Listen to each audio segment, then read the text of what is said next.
You ever get that feeling? You're in the middle of your life, you look around at everything you've worked so hard for, and you just think, is this it? It's that quiet, nagging feeling that something's got to change.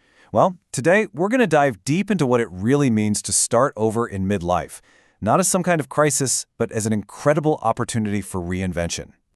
So here's our game plan. First up, we're going to look at why you might be feeling this way with something called the midlife happiness dip. Then we'll tackle the biggest thing that holds people back, fear, and show you how to flip the script on it. After that, I'll walk you through a super simple 3-step process for making a change. And we'll wrap up with 3 powerful truths you only discover once you're on the other side. Okay, so let's get right into it. First, we need to understand that feeling, the one that kicks this whole thing off. Because it turns out it's not just you. It's not some random mood. It's actually a predictable, well-documented pattern. That question, right there, that's usually where it all begins. It's this sense of restlessness, a feeling that something is just off, even when, on paper, your life looks pretty good. You might catch yourself daydreaming about doing something totally different, but then you just kind of shake it off, thinking it's unrealistic. But here's the thing, that's not a sign that you're broken. It's a sign that you're probably ready for your next chapter. Psychologists actually have a name for this whole phase. It's called the U-curve of happiness. And what researchers have found, in countries all over the world, is that for a lot of us, our life satisfaction takes a real dip in our 40s and early 50s. It's often this gap between the expectations we had for our life and the reality of where we are. But then, and this is the important part, it starts to climb back up again. So what this really means is that this dip isn't a sign of failure. It means you are perfectly positioned for reinvention. It's a natural turning point. All right, but feeling ready for a change and actually making a change, those are two very different things, right? And the space between them is almost always filled with one massive emotion: fear. So let's talk about it. Let's tackle it head on. Starting over sounds exciting until you're the one staring it in the face. And that's when all these questions pop up. What if I fail? What are people going to think? I've already put so much time into this path. And that big one, am I just too old for this? Look, these fears are completely normal and totally valid. Now, check this out. This is a really powerful technique. It's amazing how a simple shift in the questions you ask yourself can completely change your perspective. So instead of asking, what if I fail? You ask, but what if I grow? Instead of thinking, what if I'm too old? Try asking, what if my timing is absolutely perfect? This doesn't magically make the fear go away, but it changes everything about your willingness to move forward with it. And guess what? The data totally backs this up.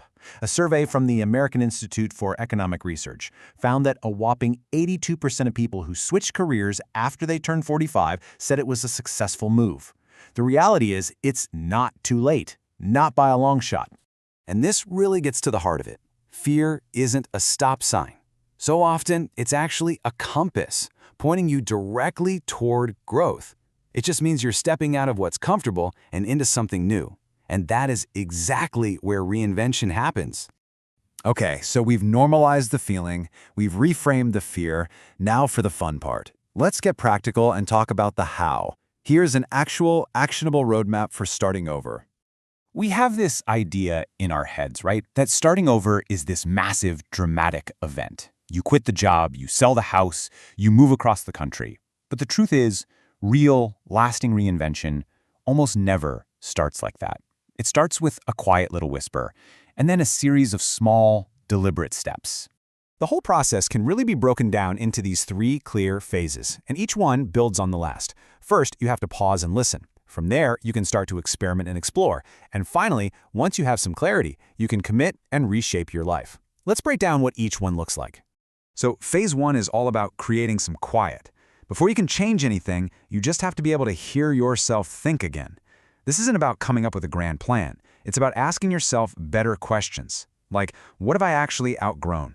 What's that thing that keeps nagging at me? What would I do if I knew I couldn't fail? The goal here is not action. It's just awareness. So once you start listening, you move into phase 2, experiment and explore. This is where so many people get stuck because they think they need a perfect 5-year plan before they can do anything. You don't. You just need a 5-day experiment. Sign up for that weekend workshop. Start a tiny side project. Volunteer somewhere for an afternoon. Think of it like you're collecting clues, because action is what creates clarity. And then, at some point, all that experimenting starts to lead somewhere real. And that's phase 3, commit and Reshape. This is where you shift from just trying stuff out to actively building something new. You start to own that new identity. You make real space for it in your calendar, and you start designing your days around what you truly value, not just your old habits and obligations. Okay, so we have the roadmap, but let's talk about what's really waiting for you on the other side.